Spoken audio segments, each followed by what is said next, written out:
നമസ്കാരം. സമയം Malayalam the info ഷോയിലേക്ക് സ്വാഗതം.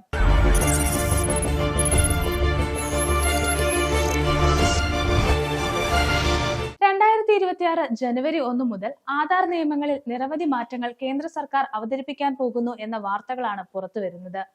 ഇതിന്റെ മുന്നോടിയായി കഴിഞ്ഞ കുറച്ച് ആഴ്ചകളിലൊക്കെ നിരവധി മാറ്റങ്ങൾ പ്രഖ്യാപിച്ചു കഴിഞ്ഞു.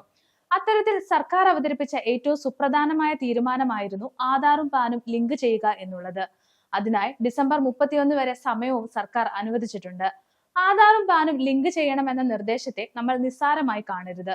കാരണം ഒരു വ്യക്തിയെ സംബന്ധിച്ച് ആധാറും പാനും ഇന്ന് അത്യാവശ്യമായി മാറിക്കഴിഞ്ഞു. ഒരു പുതിയ സിം കാർഡ് എടുക്കുന്നത് മുതൽ ജോലി സ്ഥലങ്ങളിൽ ബിസിനസ് ആവശ്യങ്ങൾക്ക്, ബാങ്ക് ഇടപാടുകൾ, സർക്കാർ സ്ഥാപനങ്ങൾ, അങ്ങനെ എല്ലാത്തിനും ഇന്ന് ആധാർ നിർബന്ധമാണ്. ആദായ നികുതി റിട്ടേൺ സമർപ്പിക്കുന്നത് തൊട്ട് വലിയ ഇടപാടുകൾ നടത്തുന്നത് വരെയുള്ള എല്ലാ സാമ്പത്തിക പ്രവർത്തനങ്ങൾക്കും പാൻ കാർഡുകളും അത്യാവശ്യമാണ്.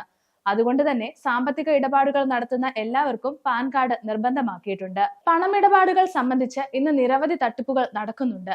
അതുകൊണ്ട് തന്നെ അവ ഇല്ലാതാക്കേണ്ടുന്നത് സർക്കാരിന്റെ ഉത്തരവാദിത്തമായി മാറിക്കഴിഞ്ഞു. അതിന്റെ ഭാഗമായിട്ടാണ് ആധാറും പാനും ലിങ്ക് ചെയ്യുന്ന തീരുമാനത്തിലേക്ക് സർക്കാർ എത്തിയത്. എന്നാൽ ഇന്നും പലരും ഇത് ഗൗരവത്തോടെ എടുത്തിട്ടില്ല. 2025 ഡിസംബർ 31 വരെ ആയിരിക്കും ആധാറും പാനും ലിങ്ക് ചെയ്യേണ്ടുന്ന അവസാന തീയതി. ഇനി നിങ്ങൾ ആധാറും പാനും ലിങ്ക് ചെയ്തിട്ടില്ലെങ്കിൽ 2026 ജനുവരി 1 മുതൽ ഇവ പ്രവർത്തനരഹിതമായി മാറും. ആധാറും പാനുമായി ലിങ്ക് ചെയ്യാത്തവർക്ക് അതിനായി ഇനിയും സമയമുണ്ട്. എങ്ങനെയാണ് ഇത് ലിങ്ക് ചെയ്യേണ്ടുന്നത് എന്ന് നോക്കാം. പാൻ കാർഡും ആധാറും തമ്മിൽ ബന്ധിപ്പിക്കുന്നതിനായി ആദ്യം ആദായ നികുതി വകുപ്പിന്റെ വെബ്സൈറ്റ് തിരഞ്ഞെടുക്കുക. ഇതിനായി നിങ്ങൾക്ക് www.incometaxindia.efilling.government.in എന്ന വെബ്സൈറ്റ് തിരഞ്ഞെടുക്കാം. സൈറ്റ് ഓപ്പൺ ആയാൽ ഇടതുവശത്തുള്ള ക്ലിക്ക് ലിങ്കുകൾ എന്നതിന് താഴെയുള്ള ലിങ്ക് ആധാർ എന്ന ഓപ്ഷൻ തിരഞ്ഞെടുക്കുക.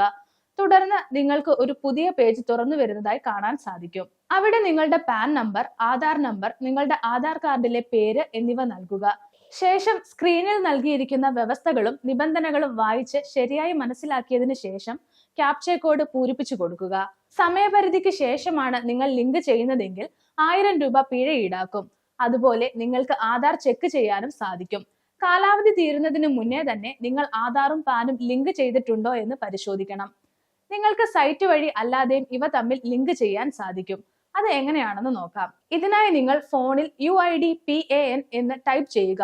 ശേഷം ഒരു സ്പേസ് ഇടുക. തുടർന്ന് നിങ്ങളുടെ 12 അക്ക ആധാർ നമ്പർ ടൈപ്പ് ചെയ്യുക.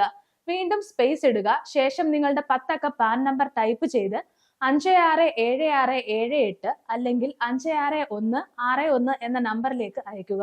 നിങ്ങളുടെ മെസ്സേജ് ലഭിച്ചു കഴിഞ്ഞാൽ ആദായ നികുതി വകുപ്പ് നിങ്ങളുടെ 2 നമ്പറുകളും ലിങ്കിംഗ് പ്രക്രിയയിലേക്ക് നൽകും. ഇതിൽ സംശയങ്ങൾ ഉള്ളവർക്ക് അടുത്തുള്ള അക്ഷയ കേന്ദ്രം അല്ലെങ്കിൽ ജനസേവാ കേന്ദ്രങ്ങൾ സന്ദർശിക്കാം. ആധാറും പാനും തമ്മിൽ ലിങ്ക് ചെയ്യാൻ നിർദ്ദേശിച്ചിരിക്കുന്നത് കൊണ്ട് തന്നെ പലരും പാൻ കാർഡ് എടുത്തപ്പോൾ ലിങ്ക് ചെയ്തിരിക്കാം, അല്ലെങ്കിൽ തമ്മിൽ ലിങ്ക് ആയിട്ടുണ്ട് എന്ന് വിചാരിച്ചിരിക്കാം. എന്നാൽ ചിലപ്പോൾ ലിങ്ക് ആയിട്ടുണ്ടാകണം എന്നില്ല. ആധാറും പാനും തമ്മിൽ ലിങ്ക് ചെയ്യേണ്ടുന്ന കാലാവധി കഴിയുന്നതിന് മുന്നേ നിങ്ങൾക്ക് നിങ്ങളുടെ കയ്യിലുള്ള പാനും ആധാറും ലിങ്ക് ആണോ എന്ന് പരിശോധിച്ച് ഉറപ്പുവരുത്താം. എങ്ങനെ ഇത് പരിശോധിക്കണം എന്ന് നോക്കാം. ലിങ്ക് ആധാർ സ്റ്റേറ്റസ് ക്ലിക്ക് ചെയ്ത ശേഷം നിങ്ങളുടെ പാൻ നമ്പറും ആധാർ നമ്പറും നൽകുക. ശേഷം നിങ്ങളുടെ ആധാർ പാൻ സ്റ്റാറ്റസ് മനസ്സിലാക്കാൻ സാധിക്കും. ഒന്നെങ്കിൽ നിങ്ങളുടെ ആധാർ ഇതിനകം പാനുമായി ബന്ധിപ്പിച്ചിരിക്കുന്നു എന്നോ, നിങ്ങളുടെ ആധാർ പാൻ ലിങ്കിംഗ് അഭ്യർത്ഥന തീർപ്പാക്കിയിട്ടില്ല, അല്ലെങ്കിൽ ആധാർ പാൻ കാർഡുമായി ബന്ധിപ്പിച്ചിട്ടില്ല എന്നോ സന്ദേശം ലഭിക്കും. നിങ്ങളുടെ പാനിന്റെ സ്റ്റാറ്റസ് നോക്കി ലിങ്ക് ആയിട്ടില്ല എങ്കിൽ ലിങ്ക് ചെയ്യുക. ഇന്നത്തെ വീഡിയോ ഉപകാരപ്രദമായി എന്ന് വിശ്വസിക്കുന്നു. മറ്റൊരു വീഡിയോയുമായി വീണ്ടും കാണാം.